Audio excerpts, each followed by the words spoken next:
Hello once again, and welcome to another edition of the SaskAgToday.com Roundtable. Today we're joined by the 620 CKRM Regina Agri-News Director, Ryan Young, as well as the Chief Agricultural Editor for SaskAgToday.com, Kevin Hursh. I'm Doug Falconer from GX94 in Yorkton, Agriculture Director, and a number of topics this week. Of course, Saturday afternoon slash evening was the news that the federal government was going to make changes to the Agri-Stability program, and Kevin, that was something you were keen on. Well, it seems like there used to be a time when a bunch of news didn't happen over the weekends, and now it seems like some of these major announcements happen over the weekend, and we scramble to cover them. But just before the election was called, the Agriculture Minister, Cody Blois, announced a 10% increase in the compensation rate for agri-stability, going from 80 to 90% for the 2025 program year, and also an increase in the maximum payment under that program, and came as a bit of a surprise. And as it unraveled after that, we found that he hadn't consulted with provincial partners in the program. It's funded 60-40 between the feds and the provinces, just sort of announced it out of the blue before the election was called.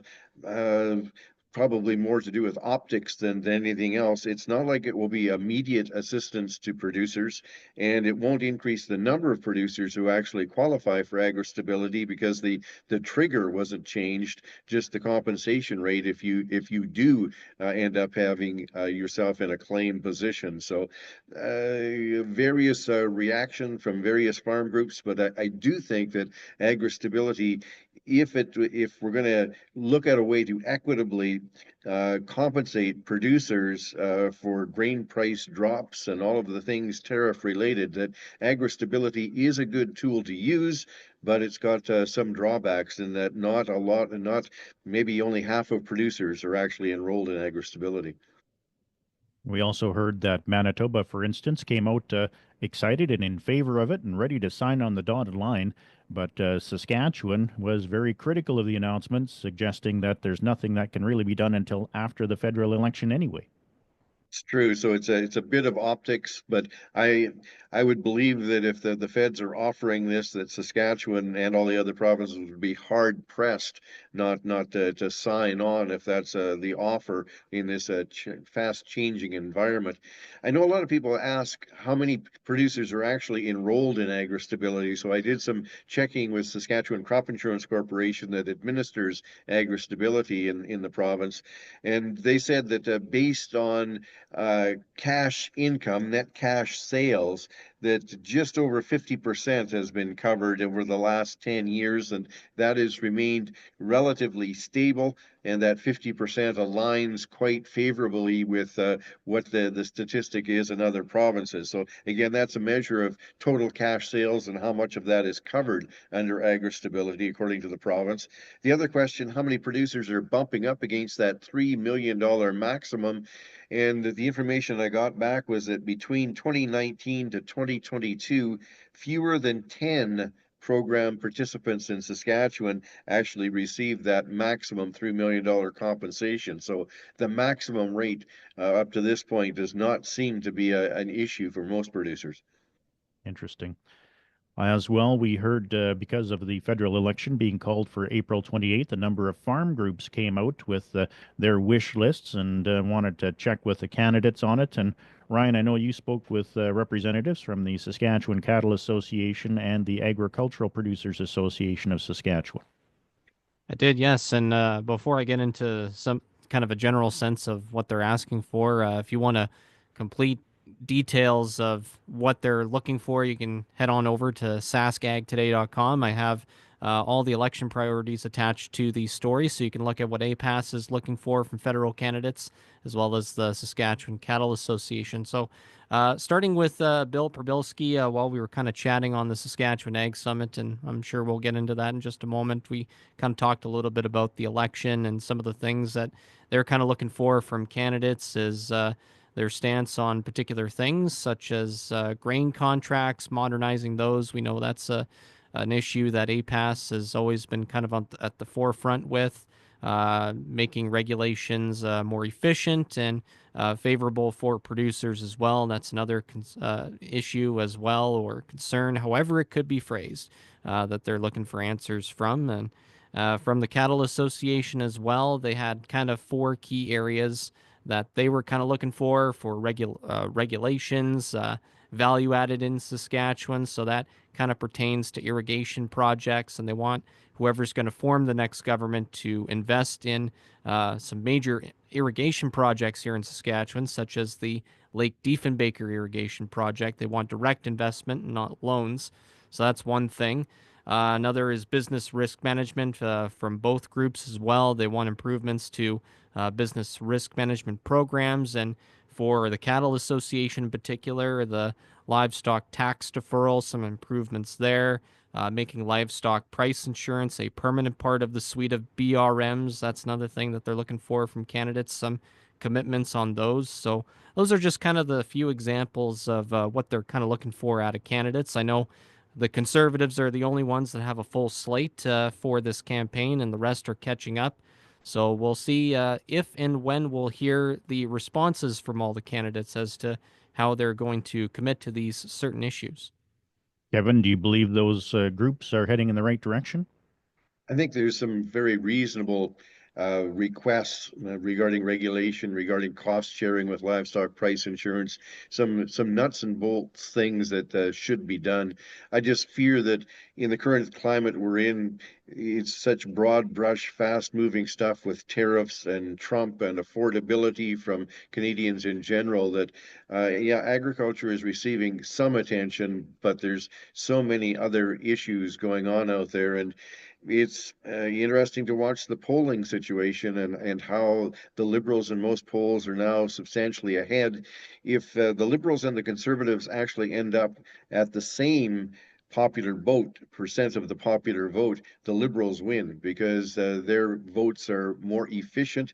The Conservatives pile up a bunch of huge majorities in some ridings, especially in Saskatchewan and Alberta, but that doesn't help them where the ridings are close.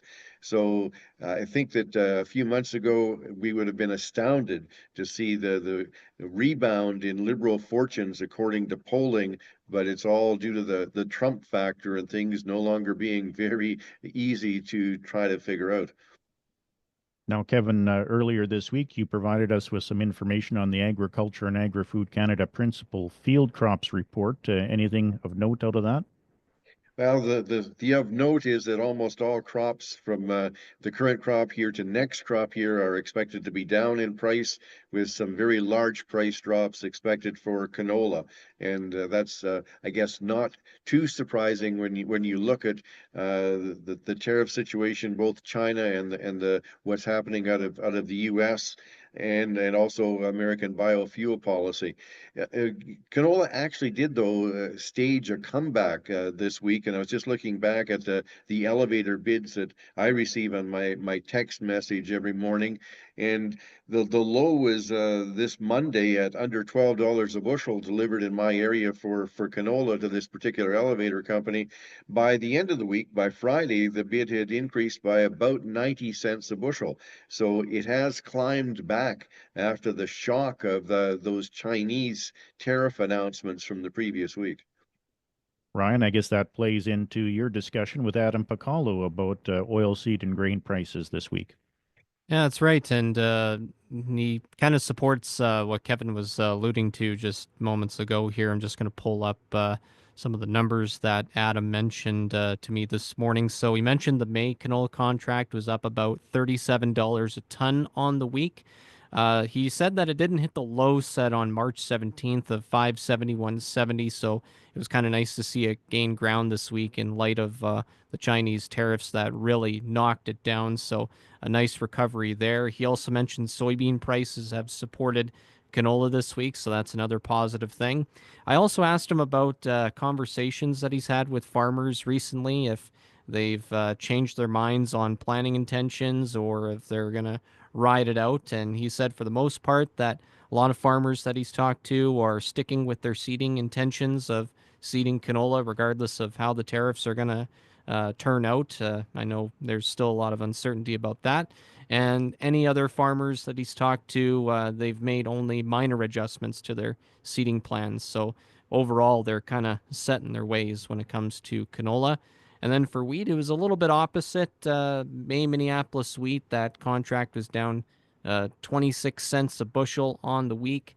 And he noted that the wheat market overall has been kind of on a steady decline. There really isn't anything recently in terms of favorable news that would get wheat to kind of rebound from this trend that it's on right now. But maybe one of the big things coming next week is the USDA's WASDE report for April. He being Adam is going to be looking at that in particular with great interest to see how the markets will react to it, and hopefully there's some good news out of it. Kevin, your thoughts on the fact that wheat prices seem to have gone down over the past week? Yeah, and I don't have a really good handle on that because they know there is some, news that I believe that there were some rains in Russia and Ukraine that improved some of their crop prospects, and whether that's behind the softening wheat prices, I don't know. There was also news this week that Mexico's durum crop has really been decimated by dry conditions, and there'll be a lesser of a player in the durum market, but. Tough to follow all of the different factors that go into determining these prices sometimes. When it comes to prices, Ryan, I know you also spoke with Emily Schmidt from the Saskatchewan Ministry of Agriculture on cattle prices, and sounds like they rebounded a bit this week. Yeah, they did. It was nice to see a little bit of a bounce back after back-to-back weeks, pretty much, of declines from what I could tell from the feeder, steer, and heifer prices. A lot of them were in the red previously, and some of the categories that were reported for this past week, they're mostly in the black, so that's pretty good. Some of the factors she said was the futures market supporting the cash market, trading at or near record levels. So that's good news there. Just to kind of give you a bit of an example here, feeder cattle futures, the March contract was up $4.50 to close the previous Friday. So not this Friday, but the last Friday. Closed at 286.47 per hundredweight. April contract for the same thing was up $3.77, closed at 284.97. And then the live cattle features for April and June, those contracts were also up the prior weeks. So pretty good there. And also improved weather conditions kind of played a factor into it as well. And uncertainty still with the United States that allowed a lot of producers to continue to market cattle to auctions. So there was a bit of an uptick compared to the previous weeks. So we're kind of getting into the end of the spring cattle run here. So we'll see how the trends will continue in the weeks ahead. And Kevin, your thoughts on cattle prices?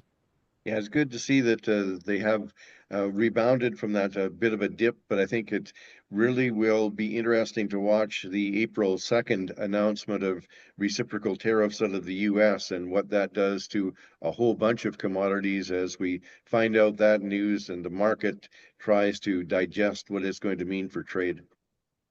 Something else that happened over the past week was the Saskatchewan Agriculture Summit in Saskatoon, organized by APAS. And Ryan, yeah, I think you were following that pretty closely, weren't you?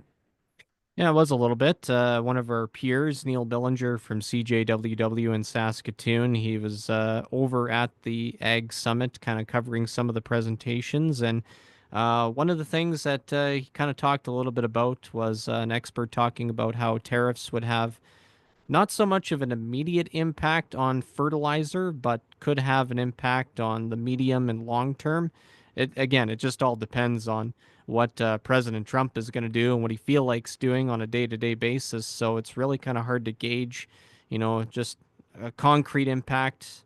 So we'll see where that goes. But excuse me, this one guy in particular talking about it, Stu Rasmussen, I believe his name, if my memory serves me well, he basically said overall, just check with your local dealer just to see how supplies and demand is going and kind of make your decision from there. Kevin, did you have a chance to slide down to that Ag Summit at all?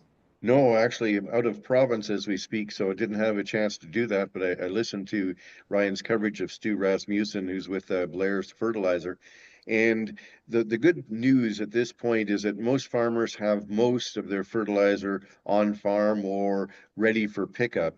If you look at the lows and the highs, especially say the urea market, 4600 nitrogen fertilizer, it was available probably at $700 a ton or less at some points during the summer from most retailers. Right now, you're looking at 860 a ton, maybe 890. So it was a case of buying early certainly made a big difference.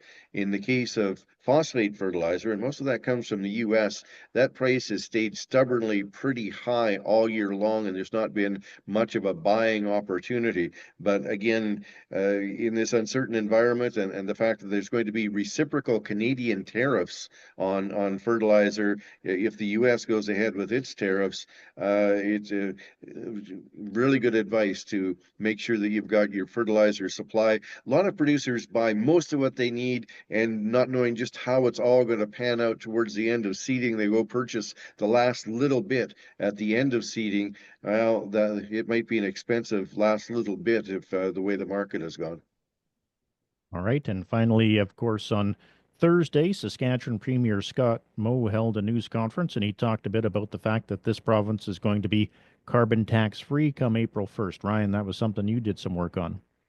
That's right, yes. And one of the ways that they're doing that is simply put, they're pausing or reducing the carbon tax on the industrial side of things to zero pretty much. So it's not going to be collected at all, as well as taking the carbon tax off of all Sask power bills. And that's all going to be effective on April 1st. So one of the reasons he cited for the move was number one, taking cues from the federal election candidates, so the leaders of the Conservatives and the Liberals. They've committed to removing the carbon tax altogether. We know the Conservatives for a long time, since the get-go, they wanted to eliminate the carbon tax altogether, saying that it just drives up all the costs. While the Liberals, who implemented it in the first place as part of commitments to reduce emissions, as well as kind of a revenue generator as well. They've kind of walked back on it under Mark Carney, saying that they're going to remove it as well. So that's one reason Moe cited for doing this. And another reason, just with all the uncertainty with the tariffs, just with all the uncertainty regarding the costs and stuff, this would be a way to save families, farmers, and businesses some money on the carbon tax on their bills. So that's kind of the summary of what was mentioned. But one thing that I didn't get to mention on today's program that I wanted to get to but couldn't just because of time constraints was just a couple of things that kind of stood out to me about some of the claims that Moe and Sask Power Minister Jeremy Harrison made in the news conference. One of them from the Premier was a claim that he made about the carbon tax when it was implemented. The feds said that it was going to stay at $50 a ton and not increase it. Then they said maybe, and then they're going to increase it to $170 a ton by 2030. Well, keeping it there, that wasn't true. That was inaccurate. The Liberal government was clear from the get-go when they implemented it back in 2018, 2019, somewhere around in there, that it was going to start at $50 a ton and then increase to 170 by the year 2030. A claim made by Jeremy Harrison was that the carbon tax was forced on the provinces. Well, that wasn't true. The feds gave the provinces and territories a choice whether they wanted to create their own carbon tax as part of getting funding through the Low Carbon Economy Fund at the time, or if they didn't, the federal backstop would be automatically implemented on that province. So Saskatchewan did have a choice whether to make their own or not, and they chose not to, although they did try to argue at the time, can we access the low carbon economy funds without putting in a carbon tax, since our current reduction emissions plan, does just as well as what you guys are proposing?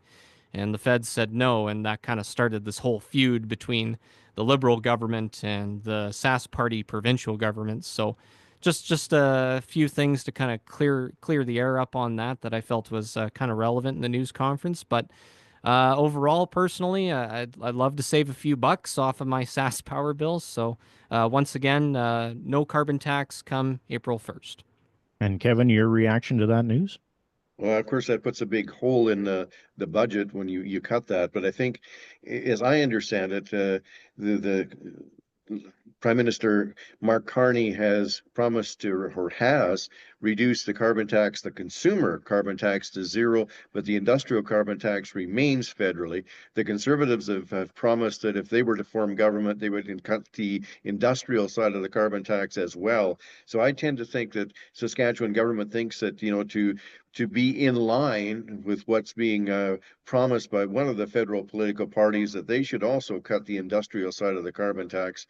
And I think if we'd have to argue over a beer on this, Ryan, but I think if you go back to the very beginning of when the carbon tax was announced, the original announcement from the federal Liberals was that no, the carbon tax was not going to increase. But fairly soon after that, within a year, they had the escalating carbon tax. But originally there was a promise that, oh no, this is all you're going to get. This is as high as it's going to be. But we'd have to go back in history and delve out to see just exactly the time frame on that. For sure. Looking forward to that over a beer, Kevin. I wouldn't mind a little bit of a debate, but just one more thing to add too. There were some questions from reporters in the news conference revolved around the provincial budget, whether this decision was going to result in a deficit in the budget since the province wasn't collecting any revenue from the tax. Premier Moe said that details are to come on that as they consult with industry on how this will affect them moving forward, as well as a question of SMR development or nuclear power development in the future. We know that SaskPower is going to make a decision whether that's going to be a yes or a no to incorporate that into the provincial power system at the end of the decade. Moe said pretty much that that remains to be seen, so kind of stay tuned on that. All right. Well, on that note, that'll conclude this week's edition of the SaskAgToday.com Roundtable.